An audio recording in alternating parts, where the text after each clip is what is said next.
శివలింగ ప్రసాదరావు గారు అందించిన దుఃఖరాహిత్యం.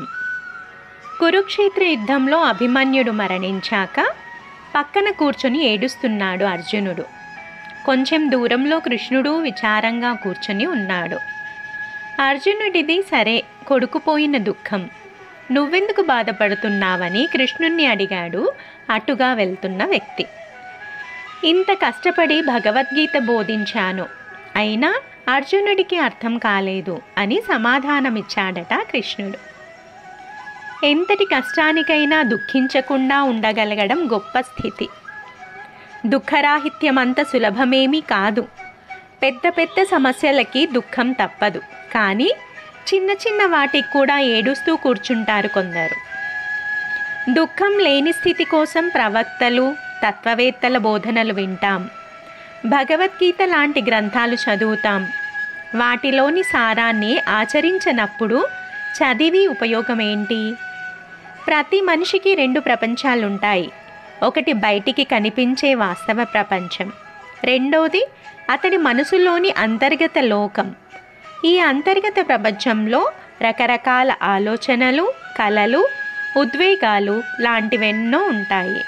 చాలామందికి ఈ రెంటికి మధ్య సమన్వయం తెలియక తాము నమ్మేది ఒకటైనా బయటి ప్రపంచం కోసం మరొకలా నటిస్తారు. ద్వంద్వ ప్రవృత్తితో వాస్తవంలో ఒకలా, లోపల మరొకలా బతికితేనే దుఃఖం కలుగుతుంది. నమ్మిన విలువలకు నిజాయితీగా కట్టుబడి నడిచేవాడు తృప్తిగానే జీవిస్తాడు. దుఃఖరాహిత్యం కావాలంటే ద్వంద్వ ప్రవృత్తులు ఉండకూడదు.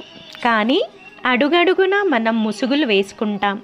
పరిణతి పెరిగే కొద్దీ ముసుగు మరింత దట్టంగా వేసుకోవడమా, మొత్తానికి తొలగించడమా? ఏది సమర్థత అంటే ముసుగు తీయడమే. పరిస్థితులతో సర్దుబాటు చేసుకోవడమే సమర్థత. అదే క్రమంగా దుఃఖస్థితి నుంచి దుఃఖరాహిత్యానికి నడిపిస్తుంది. ఈ స్థితి కోసం మనం మెదడుకు శిక్షణ ఇవ్వాలి. క్షణక్షణం పరివర్తనాశీలమైన ప్రపంచంలో మనుగడ కోసం ఆరాటం తప్పదు. ఈ ఆరాటమే జీవన పోరాటమైనప్పుడు దుఃఖం అనివార్యం. మన తప్పొప్పులకు మనమే బాధ్యులం.